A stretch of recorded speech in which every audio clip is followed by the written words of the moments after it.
Mayong adlaw, naot pa naa kamo sa mayong panglawas. Karon mag-isgot ta sa dalawa ka dokumento sa US Declaration of Independence nga nagisgot og men are created equal and coupled with unalienable rights. Unalienable rights, it means na sila'y kagawasan, na sila'y human rights nga kung sa diin dili gyud mabaligya o dili pod makuha maski ang gobyerno. So kanang freedom nga na kailangan na siya mabakapan sa strong constitution para ma-enjoy. The Bible is more far-reaching when it comes to giving freedom kasi gitagaan ta og freedom from the penalty of sin og sa consequence sa sala nga ginatawag nga kung sa diin ang tao nga dili mo dawat kay Jesus nga Lord and personal Savior, destined siya sa hell. And ang kanindot sa Biblia is because kini naghatag yun og absolute nga justice og si Jesus Christ o ang Ginoo nato naagi say concern sa mga tao nga tinud-anay og naagi hustisya. Diri sa atong nasod, ginapray gyud nato nga naagi justice og tinuod nga concern og maprotektahan ang katawhan o gitawag nga Bill of Rights nga kita mga Filipino people kita gyud ang makaangkon gyud sang tinuod nga kagawasan nga kung sa diin dili ta control sa gobyerno nga kung sa diin gitagaan gitag katungod ma-exercise kining atong pag-administer sa mga butang nga gusto natong pagahimuon. Though ang law of the land nag-regulate pero dili po sabot nga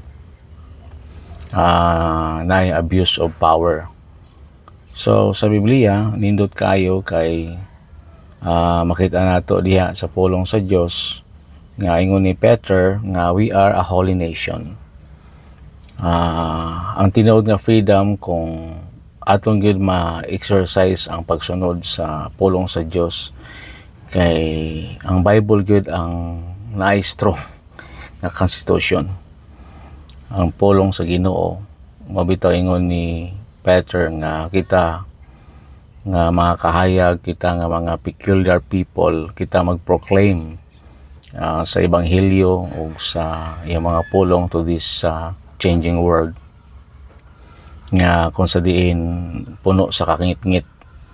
So as an unchanging word to a changing world nga timeless kayo ang pulong sa Dios. So if we just follow the word of God, we will really enjoy true freedom. So salamat kay natay word of God nga nagarule sa atong mga hearts and minds. Let's pray nga ang atong mga leaders, though we have our own constitution nga they are trying to follow and obey and submit, kita pod nga mga citizens atong beloved country ampo ginato nga ma-exercise ang true nga justice o maprotektahan ang katungod sa mga katawhan.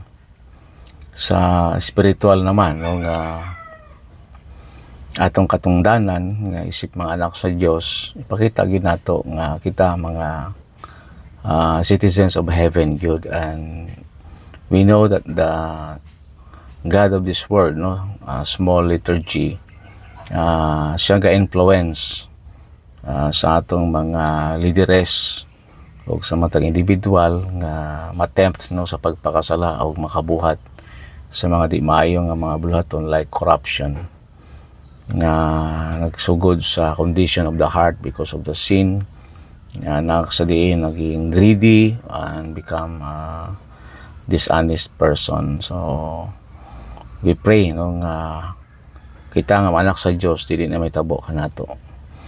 So we need to be holy nation and peculiar people. We are chosen by God to shine on this darkened world. And again, good morning sa tanan.